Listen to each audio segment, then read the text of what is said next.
మన కాంట్రవర్సీని దాటి కాంట్రవర్సీ చేయగలరా మీరిద్దరు? I thought I should title this episode God does not censor. Yes. నాకు ఎందుకు సార్ బాగులు చేసేటప్పుడు ఇలాంటి మంచి కామ్ ఆఫీస్ ఎంత లేదు మాకు. అప్పుడు డబ్బులు లేదు.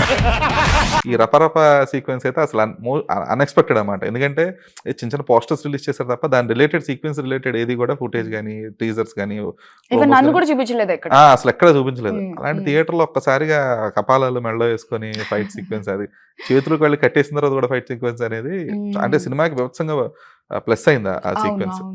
అంటే మీ క్యారెక్టర్ వల్లే మీరు కూడా షూట్ లో పార్ట్ అయ్యారు కాబట్టి అది ఎలా అనిపించింది అసలు మీకు? అది చాలా మంచి ఎక్స్పీరియన్స్. అదైతే నేను ఓవరాల్ షూట్ టైమ్ లో ఉన్నాను. It was there for 45 days అనుకుంటా, దగ్గర 45 days ఆ సీక్వెన్స్, హోల్ సీక్వెన్స్ ఆ సెట్ లో మేము ఆ దుమ్ము ధూళిలో ఫైట్ లో అక్కడ ఉన్నాం 40-45 days. Very hard and very hard hitting sequence also. Set లో ఆ వెయిట్ మాకు అందరం ఫీల్ అయ్యాము.